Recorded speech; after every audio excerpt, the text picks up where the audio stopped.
All right, well, welcome.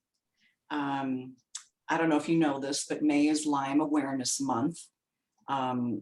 So it's usually a month that we really try to drill down and educate the public, because knowledge is power for sure, especially when it comes to tick-borne illness. And there's a lot of mythology that I'd like to blast out of the water tonight, and a lot, frankly, that's unknown. So first, I'd like to thank Kara and the Oregon Public Library for asking me to do this and making it all happen. And I really hope that tonight you'll gain some very practical information to help you make good choices as how to protect yourself, your family, your pets from a truly 21st century pandemic that gets very little notice.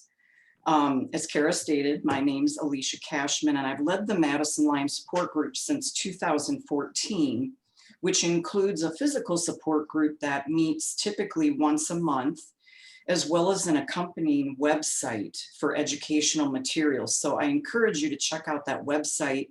I do post a lot of educational material outside of the Lyme disease specific issue, just because when you become infected with this, it affects your health at every level. So you have to learn about mold, vaccines, toxic exposures, 5G, supplements, just a whole plethora of topics that you never really had to worry about before, but now you do. So as you scroll through the website, you're going to see all kinds of information, but there is a little search bar that you can type in specific topics. And then also, as Kara said, I gave a sources sheet to back up everything I'm going to present tonight from a scientific perspective, so that you know that this isn't just some crazy gray hair talking. I do present some good personal experiences, but I also try to back everything up with science. So personally, my husband and I both fought a grueling 5+ year battle fighting Lyme, Babesia, and Bartonella. It was very expensive, it was very painful, and it was all out of pocket. And I think we spent probably 150 grand, because insurance won't cover anything beyond the CDC's pretty much 21 days of doxycycline. And we're told, and I'm going to get into this, that that is curative. And if you have any symptoms after that, you're either making it up, it's psychosomatic, here's an antidepressant, or it's something else entirely. And patient after patient after patient has gone through this horrible experience. My husband and I, no exception. But I want to encourage you right up front. You're going to hear some kind of bad news, but here's the good news. My husband and I won the battle, I think. We are on the other side. We've regained our health. I really believe, without a doubt, that good, effective, appropriate treatment makes all the difference. And the earlier, the better, okay? The longer you have this, the longer you go undiagnosed and untreated, it's not as easy.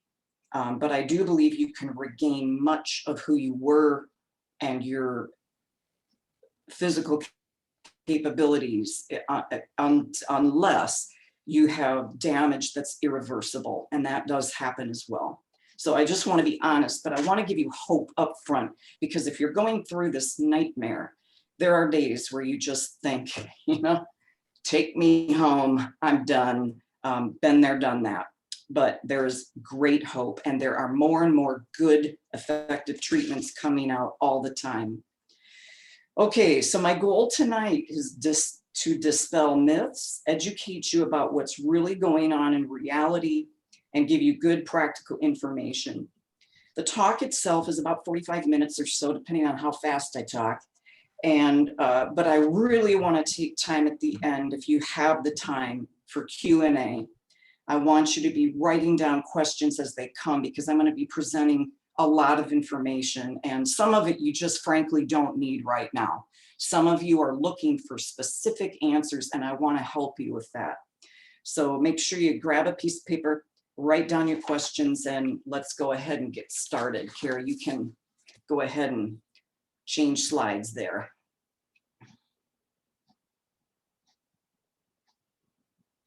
How do you like my moving tick? Isn't that fun? Okay, why should we even care about Lyme disease? The CDC just this year came out with an even greater number. They keep going up, but I would say, you know, upwards or more than 500,000 people every year are getting a new case of Lyme. And many state that that's still too low. Now, these people don't include the people that have been chronically infected and have struggled for years. So that's a lot of people getting newly infected. Now, I want to also tell you that, you know, you're pretty much at risk everywhere in the state of Wisconsin. They've done tick drags, even on soccer fields, football fields, places that ticks shouldn't be because the grass is short. They're finding them. And migratory birds are putting these ticks in places they've never been found before, even on islands. You're exposed in your own backyard, you're exposed when you're gardening, you're exposed pretty much everywhere. And so we're going to talk a little later about what you can do about that. There's some good preventative measures and stuff coming out all the time, hopefully getting safer and safer. I also want to add about this tick thing that people don't really understand. And there's a myth that you can only get infected in certain areas or at certain times of the year. False. You can get infected 24/7, 365. Okay, now, true, ticks are going to be out in greater numbers at certain times of the year, but I have buddies up north picking live ticks off their dogs in the middle of February. Way up north. So they are very stealthy, smart little critters. And when they feel threatened, they just go under the snow. They go under bark, mulch, grass clippings. What's the other thing that I'm forgetting here? Leaf litter. They love leaves. So, and they even find them in those, you know, those tires that they grind up and put in kids' playgrounds. I hate to tell you, there's ticks there. Wherever they can hide in a humid environment away from the sun where they get dried up. So I just want to dispel that whole climate thing. They find a way to survive. Okay, the other reason we need to care is patients have to pay for treatment out of pocket, usually if it lasts longer than a couple of weeks. Patients suffer poor quality of life, high rates of disability, unemployment, and suicide. And you must understand that our own government has experimented on ticks and dropped them from airplanes to test how far they go. This is kind of not popular information, but it's true. Public authorities have conflicts of interest and own patents on everything from test kits to the organism itself to the vaccines. Currently, or just recently, 24 patients behind a federal antitrust lawsuit won. It was settled out of court, unfortunately, so we don't have the results of that, but obviously they must have had some, you know, truth to their water if they won the case. A pathologist is currently suing the CDC for monopolizing testing. And that's a whole nother topic. Doctors who dare treat this are persecuted by state medical boards, investigated, fined, and have their licenses revoked. I can't see the bottom one, Kara. Is there stuff on the below that?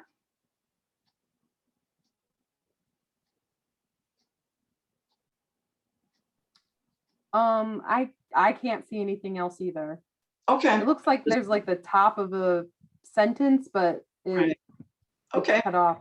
That's fine. So anyway, just a bit on the testing real quick before we change slides. The current standard, the current accepted standard by most medical professionals is the CDC two-tiered testing, where first you have to test positive on the ELISA, Then only after that do you get the Western blot. You must understand that years ago, they took out the most specific band for Lyme. They took it out of the test because it conflicted with the vaccine they were manufacturing. So right there, some of the sickest patients will never test positive because that band was removed. Okay, you can change. This is just a brief kind of little timeline.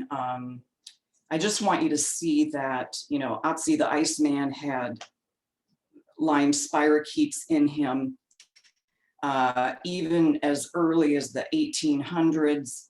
They were discovering kind of some weird skin disorders and lesions that responded well to antibiotics, and that was widely known. Then the first kind of acknowledgement that we're kind of heading into something we don't understand is in the early 60s and 70s. In New York, Montauk knee was described in Long Island fishermen, where they just had these red, swollen, achy knees. And Wisconsin's actually on the radar here as the first true published case of Lyme disease. A grouse hunter came down from Minnesota, got bit, got infected, went back home, noticed the EM circular rash, happened to go to a dermatologist who was up on this European research in the 1800s, and he treated him with penicillin and got him well. That's an important historical marker, because then we move forward to Polly Murray of Lyme, Connecticut, and that's where we get the name Lyme disease. It's not Lyme's, it's Lyme after the town. This mother basically looked around and noticed that everybody's sick, including my own family, with this bizarre, elusive, migrating illness that is like virtually impossible to pin down. We notice improvement when we take antibiotics, and then we get worse when we go off them. So at this point, it doesn't even have a name yet. So she contacted the state medical board, I believe, and a rheumatologist named Dr. Alan Steer investigated it. And this is another important, very important fact to know, because I think everything kind of veered off the narrow path at this point. He looked at this disease through rheumatologist eyes. Now, what does that mean? That means you're not going to think of this as a neurological illness that affects the brain, the spine, the synovial fluid, and about every organ, the heart. And so all the research pretty much from this point on has been controlled by what I call the cabal. These are the old school rheumatologists who look at this through a very, very narrow lens, and they're missing a whole huge subset of people that don't have the joint stuff, or if they do, it's just one of many symptoms. Some people, their only manifestation is psychological. So this is a crazy illness. Now, coming back to the dermatologist in Minnesota, Scrimenti, he actually flies all the way to talk to Steer, to warn him about what he experienced, how he treated his patient, and the European research. Well, the rheumatologist continues to ignore all of this. I mean, what a great opportunity to learn, right? But no. So he continues to view it, and he calls all these kind of a group of children in particular. He labels them with juvenile rheumatoid arthritis. And we've never really gotten past this, okay? This is important history to know.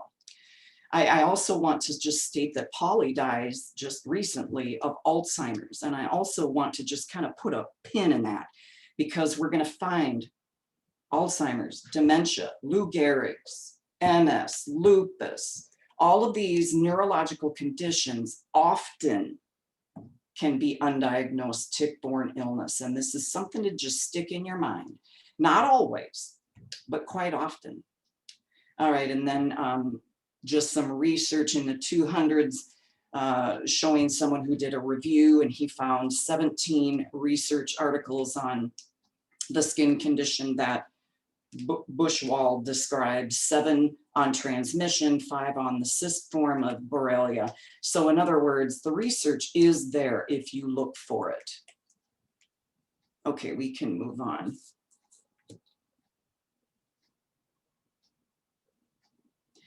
Okay, this is where we kind of have 2 realities. In white on the left is what we're told. In skin color on the right is what's really going down. So what is Lyme? According to mainstream medicine and our public health authorities, it's a singular illness caused by a bacterial organism called Borrelia burgdorferi, named after Willy Burgdorfer, and we're going to talk about him later. Now, they do admit that there's some other strains, and one recently was just discovered by Mayo Clinic, and they call it Borrelia mayonii. But reality is this: Lyme disease is kind of a catch-all title, almost like consumption used to be, that includes Borrelia burgdorferi sensu stricto, which is in the strict sense of the word, meaning one strain, as well as Borrelia burgdorferi sensu latu, which means in the larger sense. So you have to understand there's 300 strains of Borrelia worldwide. There's 100 strains in the US, and strains or variations within a species that a test will never pick up unless it's looking for it.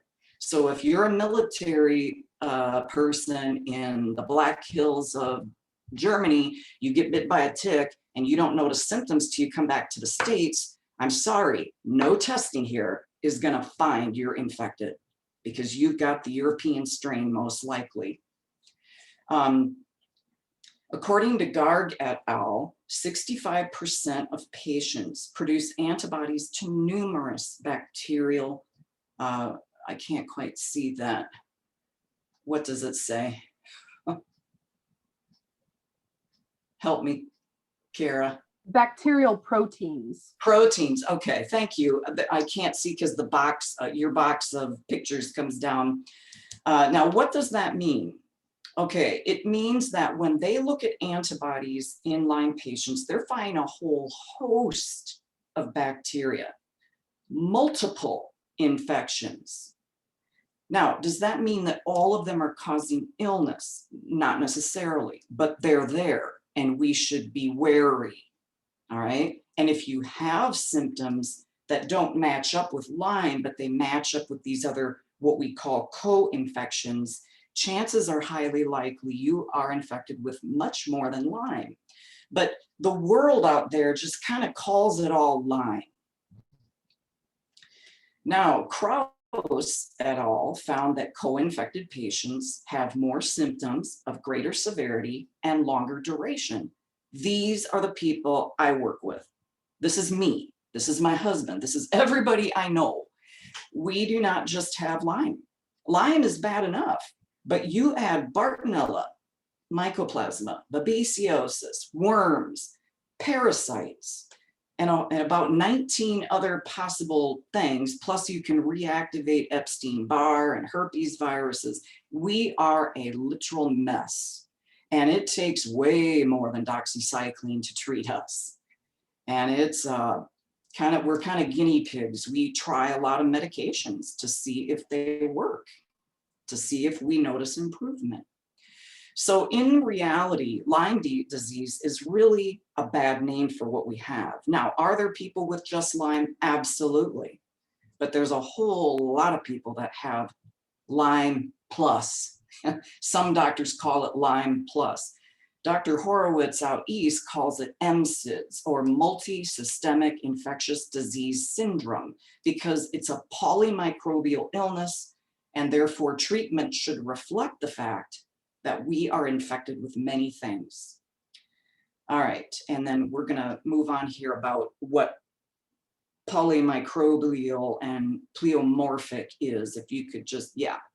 Okay, so pleomorphism, Basically, on the far left, most people, when they think of Lyme, think of this corkscrew-shaped organism that can burrow literally through bone, marrow, heart, brain, synovial fluid, ligaments, muscles, everywhere. That's what most people think of. But there's a cell wall deficient form, which is important to know because remember, the action of antibiotics typically is to break down the cell wall.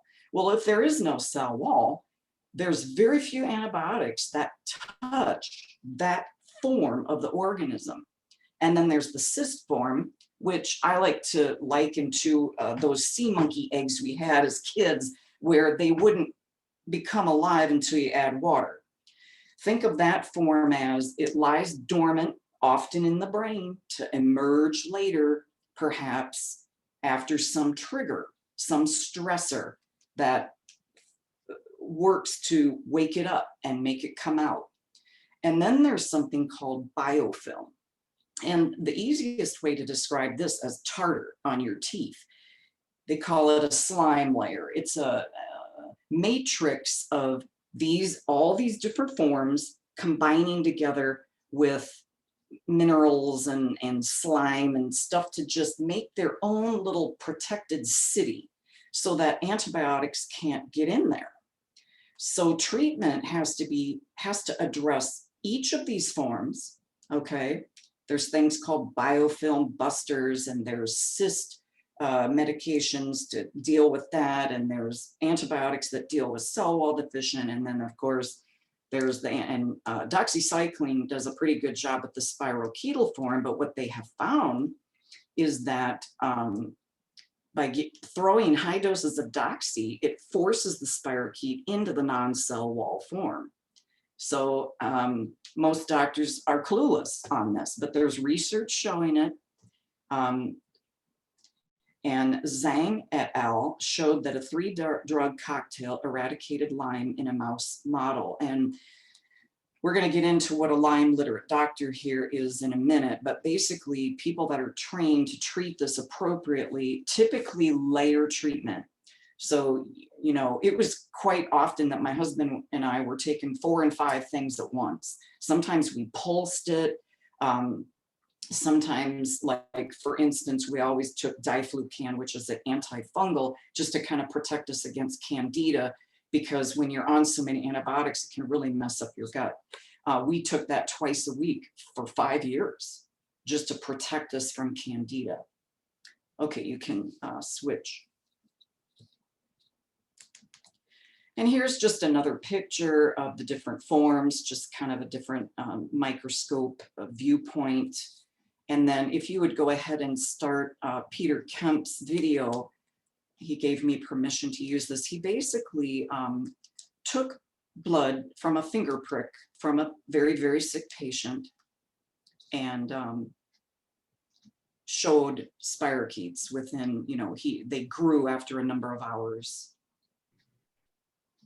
There should be a link down at the bottom, Kara, if you, okay, oh, there you go, okay. So basically we got fingertip blood drop with a solution. After 8 hours, this is the cluster of spirochetes that he observed. So that is what's in our bodies. And then you can see some of the, you know, singular ones.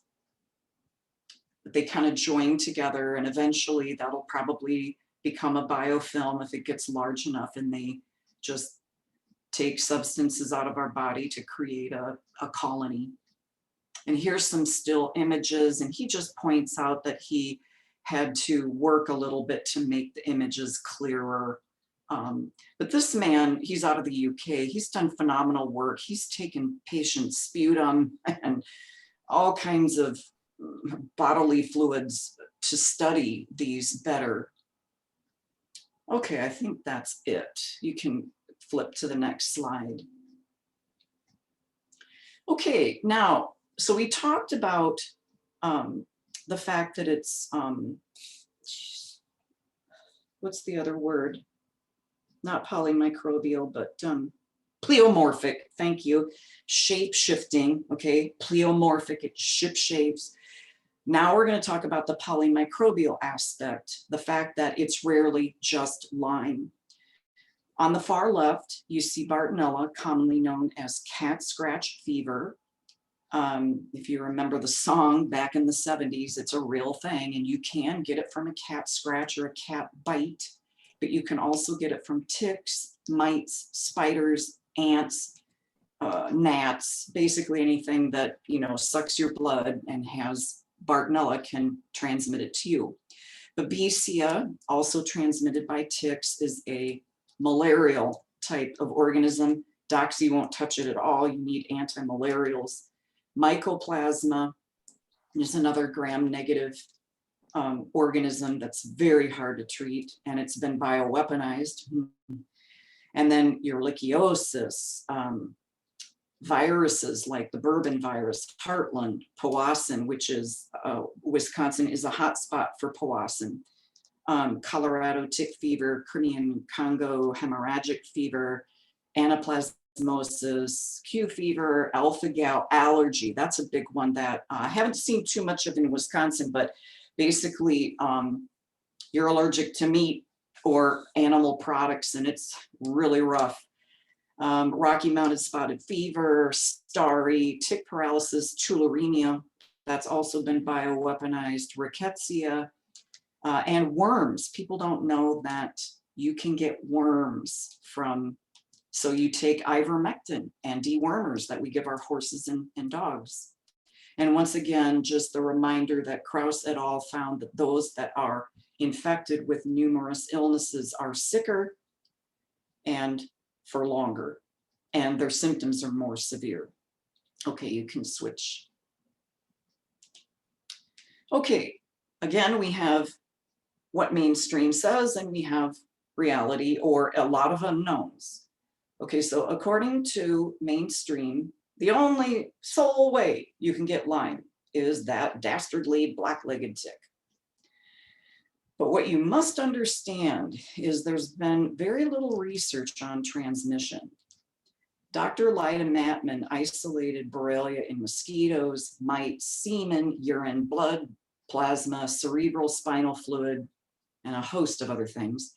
Dr. Elizabeth Burgess, who was right out of the UW, infected cats ocularly and via IV. She observed contact transmission in dogs, which essentially means she had a kennel full of uninfected dogs. She took an infected dog, threw him in with the others, and they all got it. Now, we don't know how. It could have been urine, saliva, we don't know. Lisher found Borrelia in cow milk, and I'm sorry, I can't see that because it's covering it up. Can you see that, Kara? I don't know how to say it. Synovial? Oh, fluid? synovial fluid. Okay, synovial fluid is the little sacs of fluid that kind of buffer all of your joints. It loves synovial fluid. It loves your spine. It loves your neck. It loves your brain. Middleveen et al. Found Borrelia in human genital secretions and a genital lesion. A case study shows evidence of sexual transmission because the parents both were infected. They gave birth to a child who had a plethora of health issues from day one, including club feet, which is a known symptom of fetal infection with Lyme.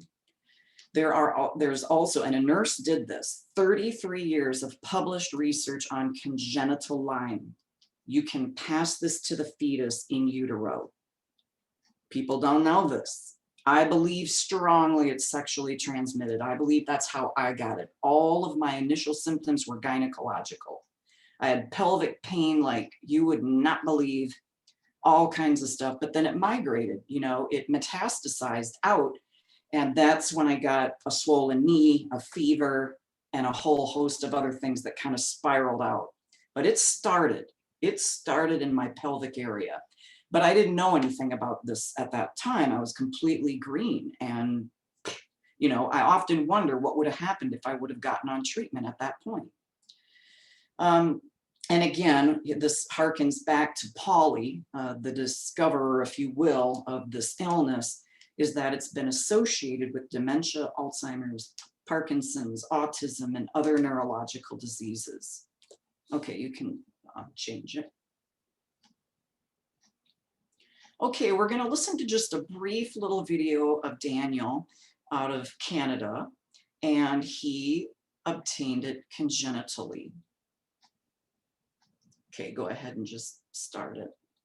Disease is an epidemic, and I'm going to tell you how it almost ruined my life. First of all, I was not bitten by a tick. I was born with Lyme disease, meaning it is congenital. One day, while I was playing, I suddenly dropped to the ground. The world was spinning, I couldn't stand, and people were upside down. These vertigo episodes would happen randomly and more frequently as time went on. Dizzy spells and clumsiness became a problem at school. My friends counted how many times I fell off my chair that year. The total was 109. Other symptoms that would plague me included night sweats, going to bed freezing cold and waking up drenched in sweat, heavy feeling legs that would cause me to sit out activities, even hockey games, extreme noise sensitivity, and mood swings and rage. To find out what was going on, I was taken to every type of doctor: neurologist, neurosurgeon, cardiologist, endocrinologist, gastroenterologist, ENT, infectious disease specialist, and an ophthalmologist. The only diagnosis I received out of all of that was possible childhood migraines, yet the symptoms continued to happen. I wouldn't be symptom-free and standing here today if I hadn't been lucky enough to have a family friend suggest exploring the possibilities of Lyme disease. I was one of the many Canadians who had to travel to the USA for better testing, diagnosis, and proper treatment of Lyme disease. Should Canadians have to go outside of Canada to get treatment for a disease that has been around for years upon years? Over a period of 3 years, my American doctor treated me with antibiotics and antimalarials, as well as herbal medications. My infection needed that long for complete treatment, as Lyme had 7 years, my entire life, to spread to my brain, liver, spleen, muscles, and everywhere. The medicine was really disgusting, and I actually got sick from them a couple times. The worst part was not being able to have sugar. It was awful, but it was so worth it. Having untreated Lyme disease was really unpleasant. Going through 3 years of treatment was also very unpleasant and difficult. But I'm grateful that I was given the opportunity to be treated and now be symptom-free and healthy. Who knows what my life would be like today if my infection remained undiagnosed. Having seen firsthand what Lyme disease can do to a family, I felt that I had to do my part to raise both awareness and money for Lyme disease prevention, treatment, and research. Last year, I started LET, or Lyme Education Team, an organization trying to... He just kind of goes on to an organization that he organized to help other people. And Lyme patients do this a lot. If there's anything I've learned, Lyme patients pretty much become one-man band pronouncers of all of this, because they just want people, to have, avoid this if possible. A couple things that I want to point out about his talk is, in my opinion, the greatest form of knowledge with this is word of mouth. I can't tell you how many people were diagnosed someone else, or at least put the idea in their mind, and then from there they could go forth. So education and alerting people to this really is the most effective, because we're working against a lot of misinformation and kind of an accepted narrative that's wrong. The other thing is, it's very common to have that experience where, as a patient, you're handed around like a football. You might see 20, 30 people before you finally get an answer, and years can go by, which just makes it worse. And I can also attest, I mean, he's traveling from Canada to the United States. I had somebody contact me from Serbia. I've had people contact me. I'm just a little gray here in Wisconsin in the woods, and Africa and India, and it's nuts. People are that desperate. And often there aren't any Lyme literate doctors in many of these countries. But I do my darndest to try to find closer help Sometimes they do have to come to the US. So he was very fortunate, but you heard him too. There's hope. Look at him. He was a mess. He got treatment. It took years, but now he has his health back. So that should serve as another indicator that what we're being told is not the whole truth. This idea that a couple of weeks of one drug, myth. All right. Now the CDC does state congenital Lyme happens. This is kind of new, people. For a long time, they denied it, just like they deny everything, but it's rare. And that's another MO of the CDC. They always state something's rare if it's inconvenient for them and they don't want to deal with it. But here's the thing. How can something be rare if it's not being reported and it's not being counted? That should alert you right there. Okay, you can change. Okay, here's another accepted narrative. What's really going down? How is Lyme diagnosed? I explained this before, but according to the CDC, and nearly any clinic you go into is going to expect you to test positive on the ELISA and then the Western blot. And I'll tell you right now, the infectious disease at UW, they won't touch you with a 10-foot pole unless you are positive. It doesn't matter if you have every symptom in the book. They won't touch you. They won't see you. They won't treat you. This is a fact. Now, what you have to understand about these blood serology tests is that they are 57.6% sensitive. It's like a coin toss. And another thing is we're told everybody gets the rash. 70 to 80% get this rash. Okay, let's find out the real truth. Schutzer et al. Stated that these tests, the CDC two-tiered testing, cannot distinguish between active, past, or reinfection. What? Lee et al. Found that two-tiered testing missed nearly 86% of his patients. Another study showed that this same two-tiered testing is inaccurate in more than 70% of cases. Think about this. If you go in for a strep test and you were told, well, it misses 70% of the people that have it, would you get it? I mean, it's a joke. Now, trained Lyme doctors utilize smaller CLIA certified labs that have more sensitive testing. One, they test for more strains. Two, it's more sensitive. But these labs have been vilified by our public health authorities. And the reason for that is quite simple. Our CDC owns patents on the tests, and they make lots of money off of them. I actually caught on their website, they've removed it since, probably because I posted about it. They called these CLIA certified labs. By the way, CLIA is one of the most demanding, rigorous certifications for labs. And so they called them home brewed tests. It just defies logic, but it's because people, you got to understand that money talks. Now, let's talk about that rash. Depending on who did the study, anywhere from 0 to 80% get it. It's highly variable. I never got it. My husband never got it. Hardly anybody I work with gets it. Now, of the first ever patient sample in Lyme, Connecticut, only a quarter of the people had it.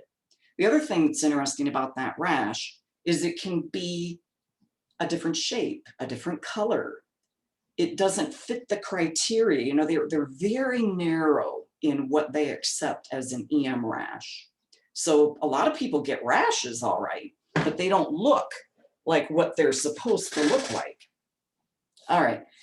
What you must understand about this is this has to be a clinical diagnosis made by someone who knows what they're looking for, has experience, and does this for a living. You can't just see any old doctor.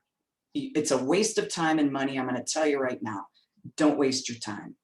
Now, here's a caveat. You got the tick dangling on your arm and a big old rash. Go in. They'll probably diagnose you properly, maybe. But I've actually had patient after patient after patient tell me they got a positive on the test, and guess what they told them? It's a false positive. So it's a damned if you do, damned if you don't situation. People test positive and they're sent home. No, it can't be Lyme. All right, now the other thing is on my website at the top right-hand corner, there's a little tab that says articles. If you click on that, the top thing is the Horowitz Questionnaire. That thing has been validated. It's basically a form you print out and you read it and fill it out. It asks you about symptoms. They've found this thing to be far more accurate than these serology tests. So if you are here tonight and you are concerned, or you know somebody that you're worried about them, print that sucker off, have them fill it out. And there's like a point system where you kind of tally it up, shows you, you know, if you have a preponderance of symptoms, it's highly likely you're infected. But that's a place to start. And then I would definitely get to a Lyme literate doctor ASAP.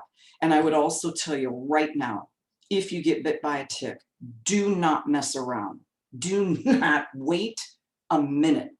Call right away. Demand prophylactic treatment now, because chances are you can nip it in the bud. You know, yeah, you know, to be honest, before I got infected, I hadn't taken antibiotics in 20 years. I hate the things. I know what they do to the gut. Knowing what I know and going through what I've gone through and seen hundreds of others go through, I'm telling you, take your antibiotics, eat your yogurt, but take that doxycycline ASAP. But chances are, if you've had it longer, that's not going to be enough. Okay, you can switch. Okay, symptoms. We are told, first of all, you have to understand that mainstream medicine pretty much focuses entirely on the acute phase. I just got bit by a tick. I've just experienced initial symptoms and I've got the bullseye rash. That's pretty much what they talk about. The acute phase can have fever, chills, headache, muscle and joint pain, swollen lymph nodes, a rash. Later on, they do admit you can have severe headaches, neck stiffness, arthritis, joint swelling, facial palsy, intermittent pain, heart palpitations, dizziness, shortness of breath, problems with short-term memory, numbness, tingling, and stabbing. Okay, that's what we're told. Here's reality. Every case looks different. Symptoms are highly variable, and it can mimic over 300 diseases. And patients historically have been diagnosed with a whole host of things before they finally figure out that underneath it all is tick-borne illness. And there's a quote I like to tell people: you either have 20 diseases or you have Lyme. And what I mean by Lyme is Lyme plus, Lyme and the other stuff. That's a great quote, because kind of what happens is, you know, you start feeling funky and it just kind of just vortexes down from there. And you might start out with one thing and end up with 10. And so that's very common. But I can tell you right now, if you have migrating joint pain, you got pain in your shoulder one day, it's in your knee the next, your big toe next week, highly, highly indicative of Lyme. Neck stiffness. I can think of very few illnesses that cause neck stiffness. It's a prime symptom of Lyme. Now, some of these things in here can actually be caused by co-infections. A lot of these symptoms can overlap. In reality, my husband had hallucinations. He heard voices. He had horrible anxiety. He's an architect and is used to speaking in front of hundreds of people. All he would do would go down the road to have lunch with a sales rep, and he would just shake in fear. And he'd call him and have to cancel and come home. And it would come and go like the wind. Manic depressive, ADHD, chronic fatigue, ME, anorexia, rage, anxiety, suicidal ideation, psychosis, memory loss, irritability, schizophrenia, PANS, autism, heart issues, eye issues, hearing loss. Insomnia is huge. Tingling, itching, numbness, stabbing, severe headaches. I had headaches so bad I felt like a horse kicked me. I wondered if I'd ever have a day without them. Night sweats, memory loss. And again, all my initial symptoms were gynecological, so you have to consider that. Okay, next slide.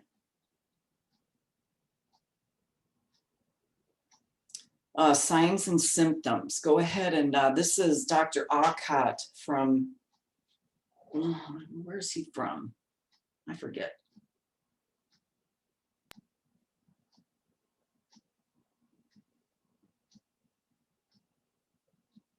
I want to say Yale, but I might be wrong. You having trouble with the video? Uh-oh, I can't hear you either. We're getting there. Just a second here. Oh, there you go, John Hopkins, that's it. This is Dr. Alcott of John Hopkins. He does a pretty good job.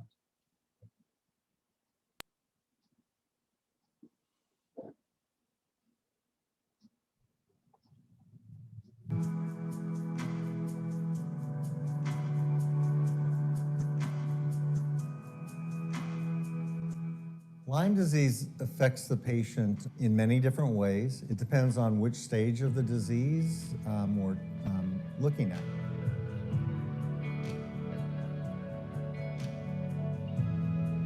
In the first stage, the early stage that occurs about 7 to 10 days after a tick bite, Lyme disease affects the skin where the tick bit the person. The skin is infected with the bacteria and it causes a round or oval red skin lesion called erythema migrans.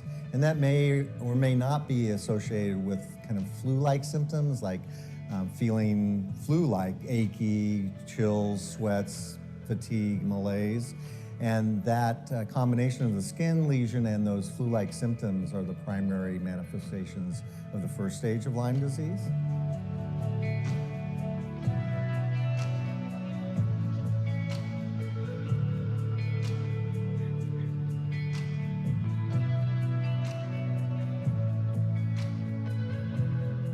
If you don't treat the first stage of Lyme disease, then in many patients, probably more than half, the bacteria leaves the skin where it was initially inoculated and goes through the bloodstream to other areas of the body. And then the manifestations change because now other areas of the body are infected, primarily the nervous system, the joints, and the heart.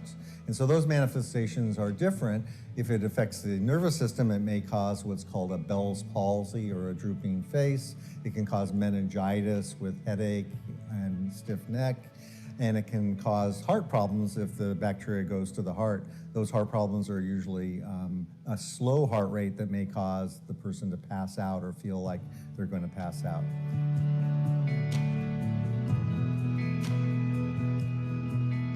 The symptoms of second stage Lyme disease are probably often the most difficult to ascertain. They are symptoms such as fatigue, generalized achiness of the muscles and joints, and sometimes patients also know what they call brain fog type cognitive symptoms, where they have trouble with short-term memory and trouble multitasking. These symptoms, though, again, are not specific for Lyme disease and sometimes can make the diagnosis of second stage Lyme disease very difficult. Now, if we have objective signs such as facial palsy or heart abnormalities or meningitis, then we can more easily make the diagnosis of second stage Lyme disease. But in the absence of those outward manifestations of disease, relying on the symptoms alone is often problematic. Physicians may not think of second stage Lyme disease in somebody who has a fatigue or generalized achiness, and so we really have to think about it and then order the appropriate testing to make that diagnosis.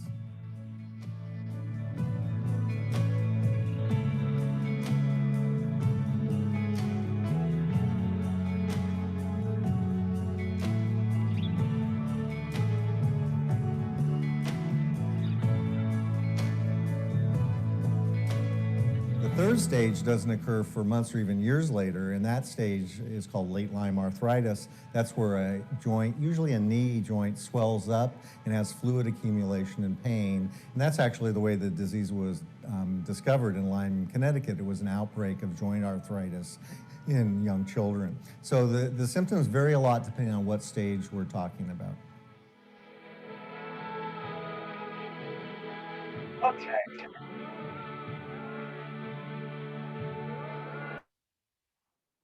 I just wanted to address a few things he said. While he generally did, in my mind, a pretty good idea, there is a tendency with this illness to try to put everything in this nice, rigid little box. And if there's anything I've learned is this thing does not fit in a box.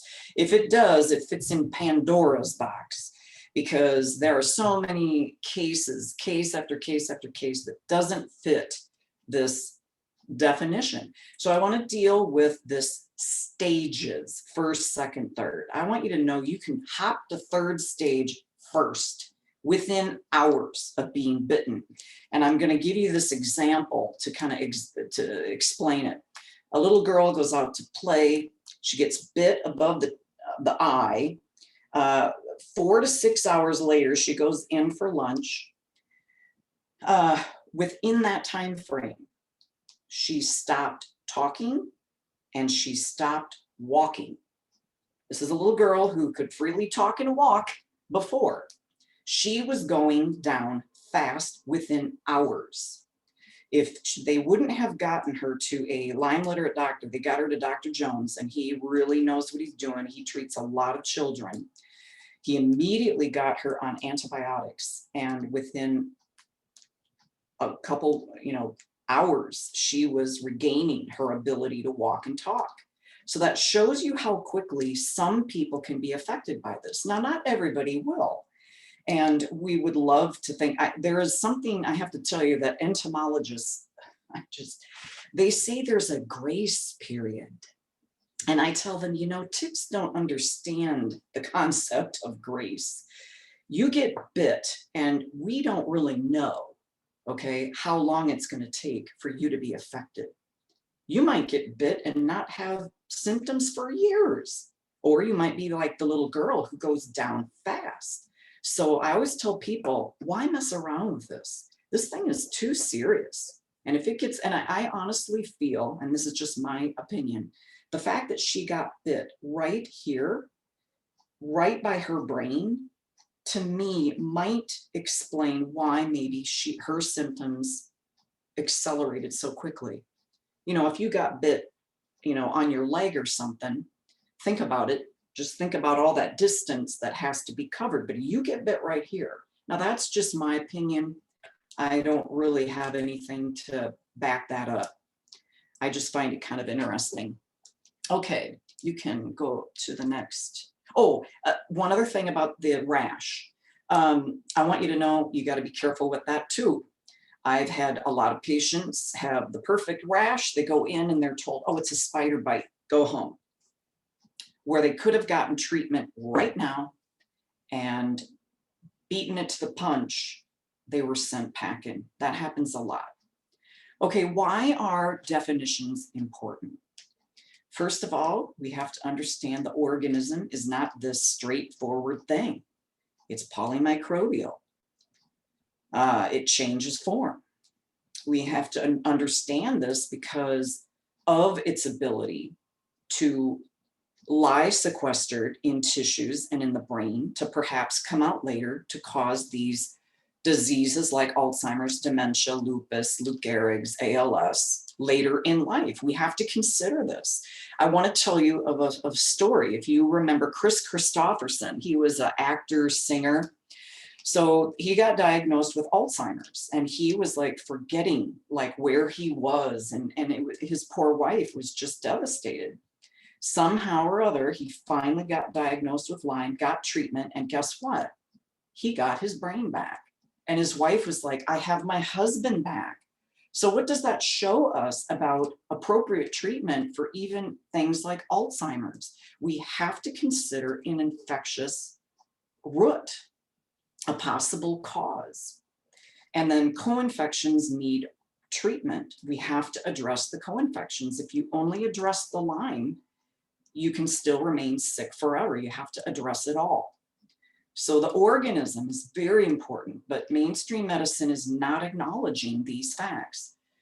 Let's talk about definitions of transmission. There's a big difference between only black-legged ticks can give you this versus maybe sexually, maybe, definitely congenitally, maybe through breast milk, maybe through other insects. We need to know so that we can take proper prevention measures. And then definitions of treatment. Every study going back from the beginning of time has shown treatment failures using the CDC approach of basically 2 weeks of doxycycline. Treatment failures, it's on record, it's not new. Unfortunately, they've come up with a fake name for this called PTLDS, called post-treatment Lyme disease syndrome. And what that does is it effectively is kind of a bait and switch. Now we've given it a name, it's your faulty immune system. So that takes my mind away from the fact that I might be infected with many things, and I might be persistently, chronically infected, meaning I need a lot of treatment and I need it for a long time. And they are purposely doing this. And people are staying sick because they don't know any better. Again, the rash is not common. And the rash comes and goes. It might be here one day, it might be here the other day, and it just kind of comes and goes at will, with or without treatment. So you can't use that as some kind of special marker. Now, we're also told, and this is very important, the CDC and researchers are telling us that only 10 to 20% go on with these chronic symptoms that they label PTLDS. That's a lie. There's a larger subgroup, 40 to 40%, that are not diagnosed and they are not treated early. If you add the two groups together, you've got a whopping 60% or more people that go on to suffer sometimes lifelong debilitating symptoms. That's a big deal. And the reason it's a big deal is research is pretty much done on issues that affect the most people. So if they can keep suppressing the fact that, oh, it's just a little group, then we're not going to get research done on these people like myself and everybody I deal with that have symptoms that linger for years. Okay, you can switch. All right, now we get into some practical tips. For you, they recommend light-colored clothing sprayed with permethrin. Now, permethrin is something you can't put on your skin.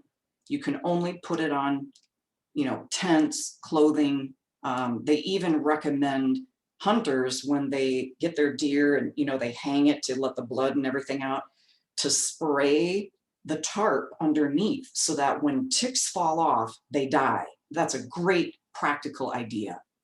But tuck your pants into your socks, your shirt into your pants, spray your skin exposed area with either whatever you feel comfortable with. There are essential oil blends, DEET, picaridin. There's a new one coming out called Nutcatone, and that is very effective, research has shown, but it's more natural. And, I don't know about you, I hate DEET. It just goes to my head and makes me feel really weird. Do frequent tick checks, stay in the middle of trails, remove ticks promptly. And I must tell you, get yourself the tweezers, or even they have tick removers that slide in under the mouth part and then you pull straight up. You don't bend, twist, or nothing. You just straight up apply, that pressure straight up. And then you can keep the tick, put it in a baggie with maybe a cotton ball with some, damp, some water to keep it hydrated. And you can have that tick tested. Unfortunately, Wisconsin doesn't have that capability, but you can send it other places. You usually have to pay, unfortunately. And you can find out what that tick has in it. Now, that doesn't necessarily mean that you're going to be infected with those things. It just means that they are present within the tick. Now, as far as pets, I'm going to be honest, this technology is changing at such a rapid rate, I can't keep up with it. But basically, if you can, contain them, don't just let them run wild, keep them out of tick risky areas like shrubbery and high grass and stuff like that. Treat them with something, but talk to your vet, learn about the different products. There's a gazillion, and also do tick checks on them. And don't, this is a big one, don't allow them on your furniture. Don't let them sleep with you. I know so many people that got infected by, the dog that brought it into the bed and then they got bit. Now, you can also do a lot in your yard to make it a tough target for ticks. Keep your grass short, even though they found ticks in short grass. Keep it short, spray it with an acaricide, or at least, you don't have to spray everything, but like the tick risky areas. You'll see a picture there of Japanese, what are those called? Barberries. Is that the barberry plant? I think so. They got thorns. Anyway, they've done research and found that they love to mate under these because there's a lot of humidity. And so don't have those plants in your yard or get rid of them. Barberries, honeysuckle, buckthorns. And then I put fire because there's been a lot of good research showing that consistent, controlled burns kill ticks. It's proven. They can't survive fire. And Wisconsin used to do this as a general practice. For some reason, they've gotten away with it. I wish they'd get back to it. But they would burn ditches and whatnot, places where ticks were found. And that really helped keep the tick population down. Okay, you can switch.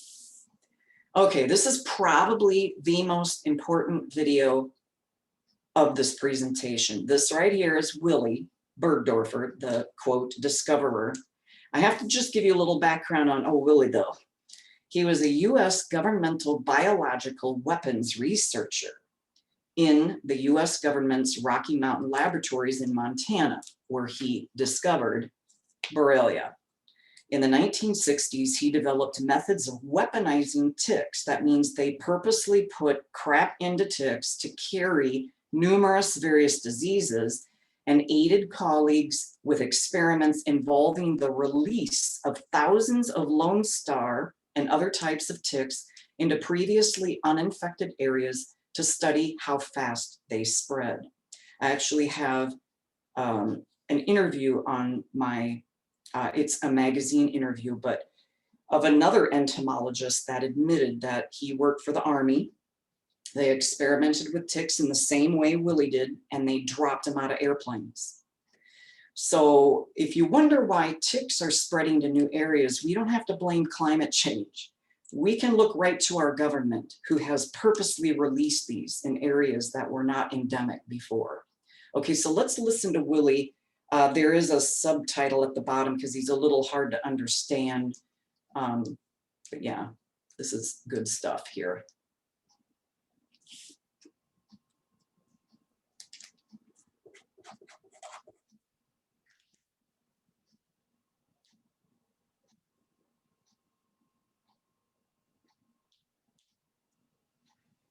The Lyme disease spirochete is far more virulent than Treponema pallidum.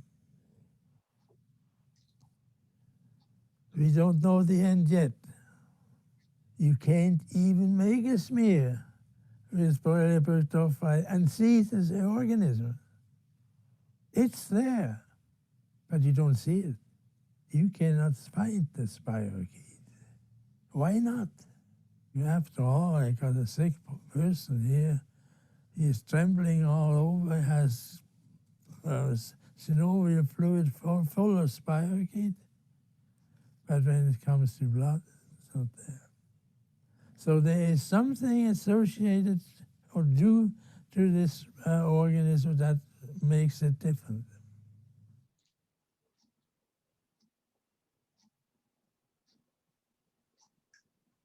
I am a believer in persistent infections because people suffering of Lyme disease, and then 10 or 15, 20 years later on, after they have recovered, or if they still are sick, that the sickness may be because of returning spirochetes into the bloodstream, because it appears that this organism has the ability to be sequestered in tissues and could,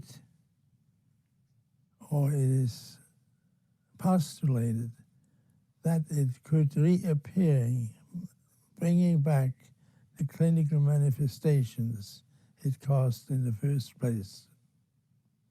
These are controversial issues by microbiologists as well as by physicians who are supposed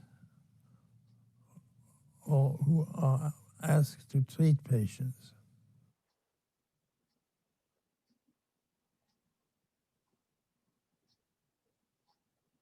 The controversy in the Lyme disease research is a shameful affair.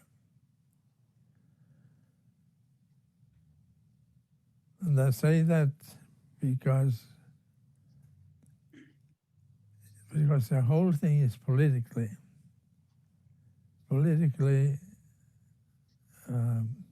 tainted. Money goes to people that have, in the past 30 years, produced the same thing. Nothing. Serology or serology plus has to be started from scratch with people that don't know beforehand the results of their research, just because they have to get the money. Without it, they cannot afford it. So, and I include, when I say shame, I include physicians who don't even have the courage to tell a patient, you got Lyme disease, and I don't know anything about it. There have lots of physicians around that wouldn't touch a Lyme disease patient. They tell the nurse, you tell the guy to get out of here. I don't want to see him. And that is the truth, my friends. And if you caught his deal at the end, he basically is saying what I said, is there is a literal cabal running the research, the same people that have been doing the same thing, nothing, for 30 years. And they've gotten away with it, and they're continuing to get away with it. Now, this little clip came from a larger documentary I highly recommend. It's probably the best film out there, called Under Our Skin. And investigative journalist Chris Newby and a guy from Under Eye Pictures, I forget the name, Abrams, they did this, and they interviewed tons of doctors. They interviewed patients. You get to see tons of patient experiences. And then they have a part 2 called Emergence. That's very good too, because they follow the patients years later to see what happened. Now, Chris Newby also wrote a book called Bitten, and I highly recommend you get that. Currently, there's an investigation to find out what kind of research was done. There's a congressman out of New Jersey, Chris Smith, I believe his name is, who is demanding an investigation into this period of time where they were working on ticks and dropping them from airplanes. We need to know, did that happen? What happened? What'd you do? And, you know, like a year has dribbled on and we're getting no answers, of course. But when Chris Newby interviewed him shortly before he died, he stated that the US government knows that Lyme can become chronic and that patients can relapse years after the initial infection. So if that kind of interests you, you might want to look up Chris Newby and Bitten, The Secret History of Lyme Disease and Biological Weapons. One book review said this: there's plenty of Cold War kookiness to keep pages turning. Lone Star ticks laced with radioactive material, strange bacteria with code names such as Swiss agent that mysteriously disappear from the research records just when they appear to be important. Mild-mannered biologists who just happen to have a Swiss bank account. He also states that later in life, Bergdorfer implied, and he believed, that the Lyme epidemic was probably caused by a military experiment gone wrong. And yeah, last year an order was given requiring the Pentagon to state if it weaponized ticks and release them. All right. You can go ahead and change slides.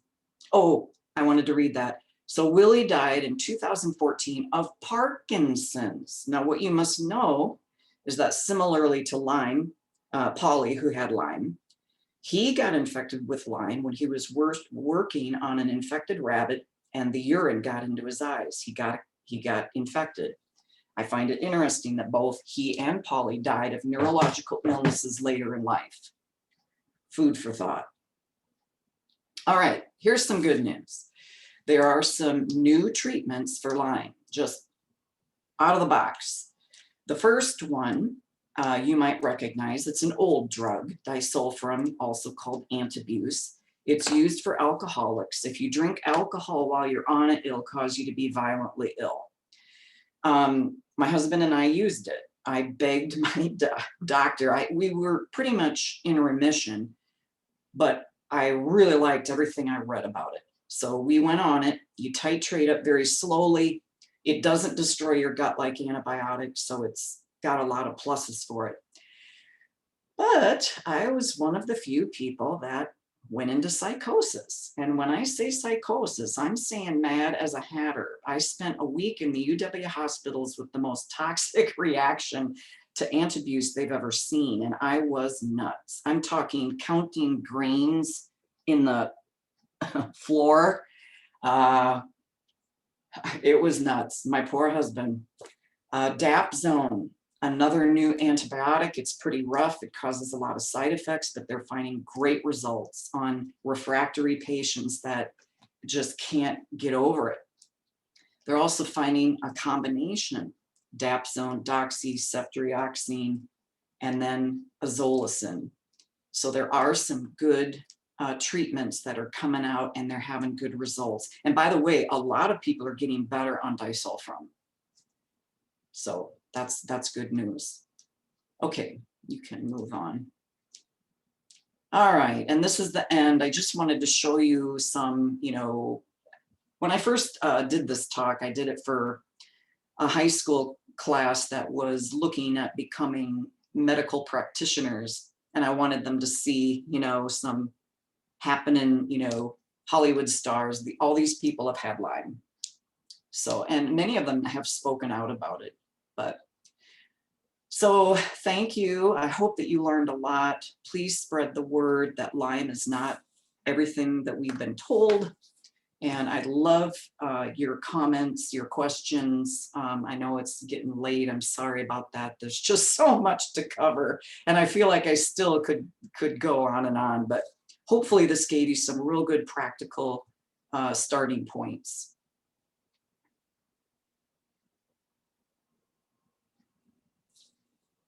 So anybody have questions?